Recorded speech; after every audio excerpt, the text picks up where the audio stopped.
बघा इथं composite function दिलेलं आहे, ठीक आहे. मग इथे दिलेलं आहे find dy by dx if y equals to ब्रॅकेटमध्ये x⁴ + 2x. मग फंक्शन लिहा आधी. सोल्युशन y इक्वल्स टू ब्रॅकेटमध्ये x⁴ + 2x into sine x, ठीक आहे. मग याला डिफरन्शिएट करा. Differentiate with respect to x, ठीक आहे.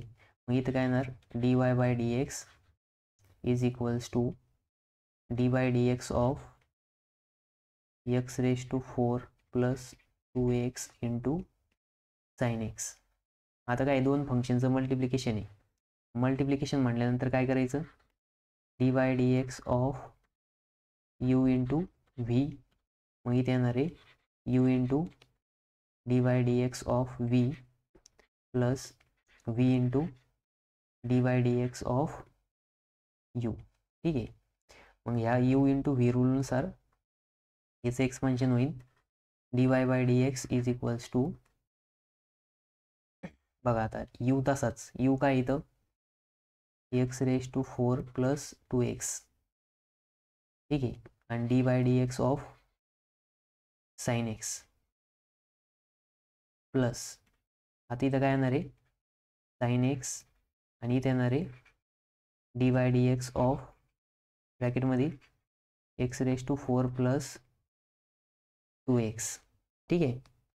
मग आता बघा याच्यानुसार याचं एक्सपान्शन करायचं. आता इथं बघा आपल्याला कोणते कोणते फॉर्म्युले यूज करला. आता इथं x⁴ + 2x दिलेलं आहे, ठीक आहे. मग आता इथं एक तर फॉर्म्युला यूज करला dy बाय dx ऑफ, ठीक आहे. डायरेक्ट इथं लिहितो मी dy by dx of x⁴n.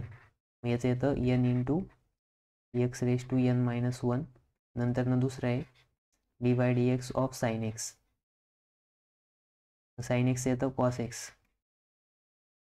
आणि हे कंपोजिट फंक्शन आहे. या कंपोजिट फंक्शनचा पुन्हा डेरिव्हेटिव्ह घ्यावा लागेल सेपरेट, ठीक आहे. मग इथं बघा आता dy बाय dx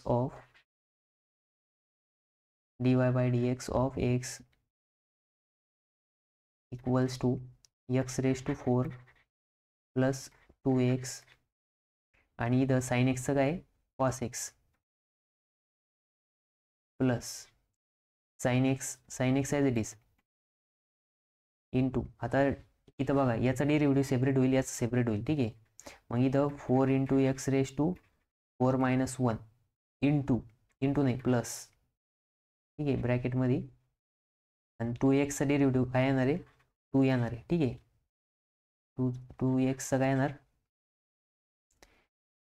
x येणार 2 येणार, ठीक आहे. 2xचा 2 येणार. मग इथे येणार आहे x⁴ + 2x into cos x plus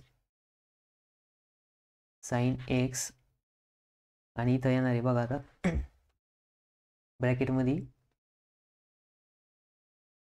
4x⁴ + 2. मग हे काय आलं आपलं फायनल आन्सर आलं, ठीक आहे. हे काय आलं फायनल आन्सर आलं.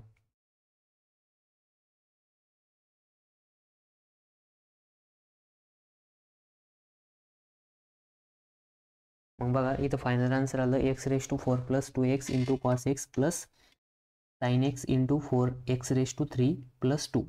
म्हणजे इथं काय कंपोजिट फंक्शन दिलेलं होतं. कंपोजिट फंक्शनचं पुन्हा डेरिव्हेटिव्ह त्याला घ्यायचं होता, ठीक आहे. आपण त्याचं काय केलं सेपरेट केलं आणि त्याच्यानुसार त्याचा डेरिव्हेटिव्ह फाइंड आउट केला, ठीक आहे. हा पण प्रॉब्लेम 2 मार्काचा आहे.